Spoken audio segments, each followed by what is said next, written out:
I want to give you a framework or method to write emails that actually sell. As a solo coach, you're wearing all the hats, and so you need all the tools you can get your hands on in order to make running your business and actually creating a business that grows and gets clients in the door as easy as possible. So I want you to imagine this. You're in a gym, and this gym, this is your marketing. This is all of the different things you do to grow your business and get clients. Now, email is that big guy or big gal, muscular gal over there in the corner who's bench pressing and lifting a lot of heavy weight. And this is your email marketing. Okay. And the other corner of the gym is the social media, right? This little marketing channel, well, not little, but in comparison to email, it certainly is. So this is,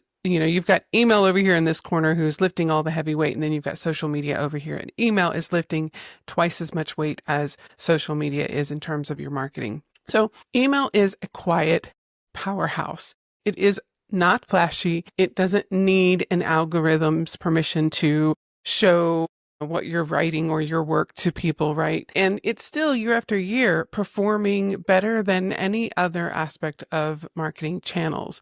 So when it comes to sales, email is still on top. Now, here's the real kicker. I know you're saying, well, I can just have AI write my emails. And yes, you can, and you absolutely should. And if you've heard me talk about this before, you know that I'm going to say, as long as you train AI to write like you, and you train AI how to write your emails. And this is where this framework, CAPWRAC, which is not a pretty nice, neat word. It's not a word at all, but is what I use, the acronym, to help me remember this. So while AI is amazing for helping you write emails, and you should use it in that way, it doesn't naturally come with a built-in structure or a built-in formula to write your emails in a way that makes them sell. That's up to you to teach it how to do that. So as I said, you can teach it the structure. And when you do, you've already got this heavy lifter with email marketing. And now it's like you've given it a protein shake and a personal trainer, which is you. And so AI can become even more powerful in your business and help you write these emails that sell if you use this framework. So just to give you a little bit of basic information here about email, why it's still the heavy lifter, right? Because I know you're thinking, like, I have all these emails in my inbox. Believe me, I have multiple email accounts, and they're all full of emails, right? They come in every day. However, it's one thing to let's say, like this video, right? Setting it aside to watch it later. And it's one thing when you're actively looking in your inbox for things coming in and what's there. And is there anything of interest, anything I want to read? It's kind of like, opening up the newspaper back in the day.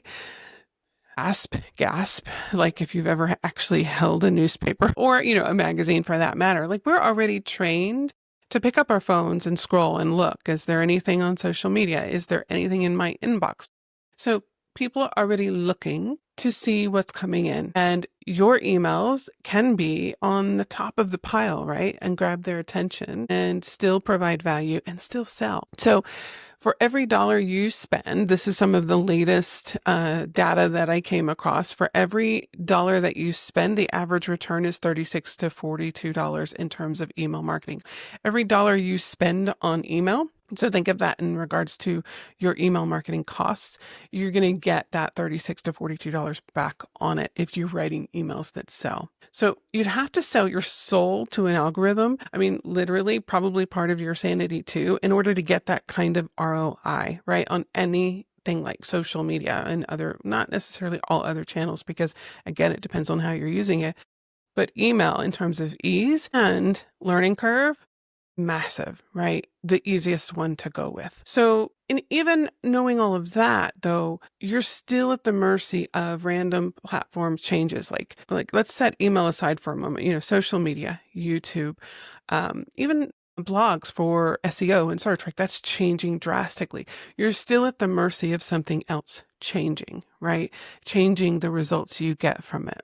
And, not to mention the loathing that comes after. And maybe that's just me. It probably is just me, but there's a whole lot to unpack there and a whole lot of complexity that maybe you don't need. So With email, you own your own list, right? You can talk directly to your people. And if you do it right, you can sell with every email, which is exactly what this framework, this CAPWRAC, horrible word, is meant to do. So let's go through this really quickly. This is 7 steps that I want to give you. Again, it's CAPWRAC, so CAPWRAC.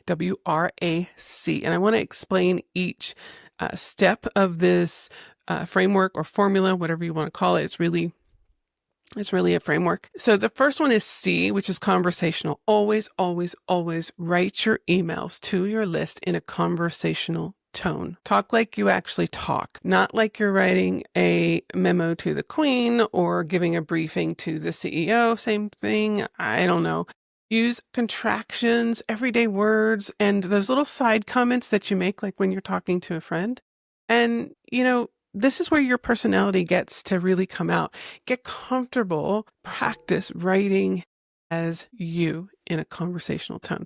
If it helps, record, of course, with permission, a conversation that you have with a really close friend, and go back and listen to how you talk and the things you say and the little side comments or if there's humor in there, right? And bring that into your writing. A is for agitate the problem. Agitate. Now, I know agitate feels like such a negative word, but I promise this is not a negative action, and let me explain. So when we agitate a pain point, this is what this means. We're bringing to the forefront of a person's mind what they're struggling with. Because look, I don't know if this is you. Certainly is me at times. We are conditioned to avoid. Like, I really don't want to feel that discomfort today, so I'm just going to push it to the side and I'm going to come back and deal with it later. You know what I mean? Yeah. So when we agitate the problem, we bring their attention to it, bring it right back to the forefront of their mind. And I mean, in as much detail as we can. What we're doing is we're creating a safe environment for them to address the issue, right? To look at it and say, oh, yes, this is something I need to do something about, right? I made this promise to myself that I would do this. And we're giving them that opportunity. We're bringing this back up and helping them to understand and see a solution. So that brings me to the P, which is provide a solution. Absolutely. This is your solution. Whatever it is that you're promoting in this email, whether it is a free offer, whether it's a paid offer, whether it's a webinar, doesn't matter. Whatever it is that you're wanting to promote, whether it's just to engage with you on LinkedIn or, again, you pick, right? What is your call to action? So you're going to provide the solution. So in most cases, this is where we're providing a product or a service, a coaching program, a mini course, something of that nature. Keep it simple and direct and without, a whole TED Talk intro. They don't need the whole backstory here. That can be a different kind of email, just what it is and how it fixes the problem. Explain why it works. This is the W, why it works. This is where you can earn their trust. And you can explain this in plain English. You don't have to get super hypey. Just tell them why it works. 1, 2, 3. We're working with the logic now, right? We are tapping into their brain and saying, look, this speaks directly to you. You get this side of things. This is why it works. 1, 2, 3. And that helps them to balance the emotions, which is, we purchase based on how we feel in the moment. We're very emotionally driven beings. However, we need logic to back it up. That makes us feel a little bit more secure in our decisions, although, myself included, don't always consult logic and make decisions emotionally. But, you get the idea here. We're trying to balance it. And then I want you to remind them of the struggle. We're bringing that back in just a little bit and saying, hey, remember, you don't want any more of this over here, right? You don't want to deal with it later. You want it gone. And remind them of what it costs, whether it's mental energy, whether it's time, whether it's money, whether it's happiness, whatever that is. Remind them of what it costs. And then I want you to bring in another possibility. So another possibility, and show them what's on the other side. Now, I'm going to pause here and say, you can do this in just a matter of sentences. This does not require a paragraph or two. This can literally be done in 1 to 2 sentences. So Show them another possibility. What's that possibility that they really want? What's that other outcome that they really want? Paint a picture of what that looks like in everyday life. And then finally, C is call to action. What do you want them to do now? You want them to go buy your product or program, right? Or whatever it is that your CTA is. So make this really clear and direct. Tell them exactly what to do, because most of us on a day-to-day basis are facing decision fatigue, and we don't want to have to decide anything else. So just tell me what to do, okay, please? That would be really greatly appreciated. All right, so there you have it. There is your framework for writing emails that sell. Now, I want to explain, just kind of reiterate really quickly why this matters more than ever. No matter even, 2025, email is still your most valuable skill in marketing. It is an aspect of copywriting. And while we still have AI to write copy for us, so we've taken away a big portion of that learning curve, which is great, you still are the personal trainer. Remember, I said at the beginning of this, you are the personal trainer for that person that's in that other corner of the gym doing all that heavy lifting, way more than social media is over here, right? You're the personal trainer. So you have this very clear structure, this CAPWRAC structure that you can use in all of your emails. And, you can dress it up, you can give it design, but at the end of the day, it's your words that sell. It's your words that sell by resonating with your people. And that's why conversational is the number one start of this, is where you always begin, is conversational, because this must resonate with your people. And if you could put those words into a simple, clear structure and follow this framework, then you're out the gate way ahead of everybody else. I promise you. Now, email will always be your heavy lifter, and you get the hang of it by practicing. And so I encourage you right now today, go write an email. Use this framework. Get it out to your people. You know what? Use it to write a post. If you don't have a list yet, use it to write a post and put it out there. Practice, practice, practice, and give it to AI. Say, I want you to write an email using this framework. Here is what I want to promote. Here is the pain point of my target audience. Here is the desired outcome. Here's the call to action. And it's done in seconds. All right. So remember that email will always be your heavy lifter, and you can get the hang of it. Just practice. Leverage AI and use it consistently, and you'll get more clients, more sales, and more control over your business growth. Much love. Oh, hey, I don't think I've given you an update on my list growth efforts in quite a while, so let's do that. First, I want to say that I have slowed down significantly. And while, yes, I set that rather ambitious goal of growing my list by 4,000 subscribers this year, in 2025 without any paid ads or complicated strategies, I am still going forward consistently. I'm still promoting or contributing to and participating in a list growth event at least once a month. And most months it's still 2 or 3, but I have slowed down considerably. And here's why. I am starting to see this kind of diminishing returns in terms of participating in events that I've participated in before. And that might, for example, someone who is hosting a list growth event and I've participated in it 3 times, and here we come again, I have another opportunity.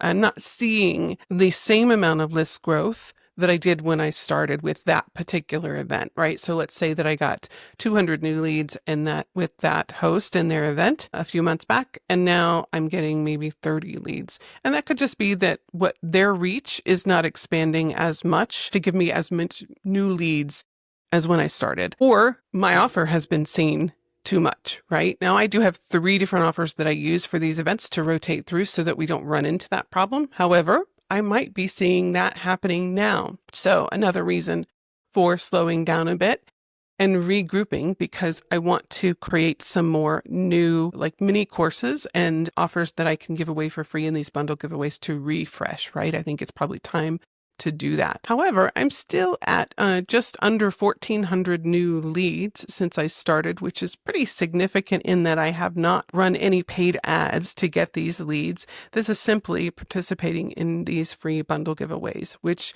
once I have my system in place, which I do, has become fairly simple to do. So now what I'm looking for and the shift that I'm making is one, creating some new offers to use in these bundle giveaways, and I'm looking to increase quality of events that I'm participating in. And third thing is, I think what would be fair to say is that at the beginning of next year, if I haven't already pulled in some other list growth events, then that will be my goal. I want to be very realistic here. So that's what I'm working on in terms of list growth. And I have another list growth event coming up in about 2 weeks that I am really looking forward to. It's always been a really good one for me. Again, we'll see if I am getting less new leads from it because of what I shared earlier. I think that's just a natural progression of things. Okay, so I think that does it. You have an update, and I do hope that you join along with me on this. You can get my list growth planning calendar, which is below. I've also linked a few other things down there for you that might be of help to you, and I'll see you next time.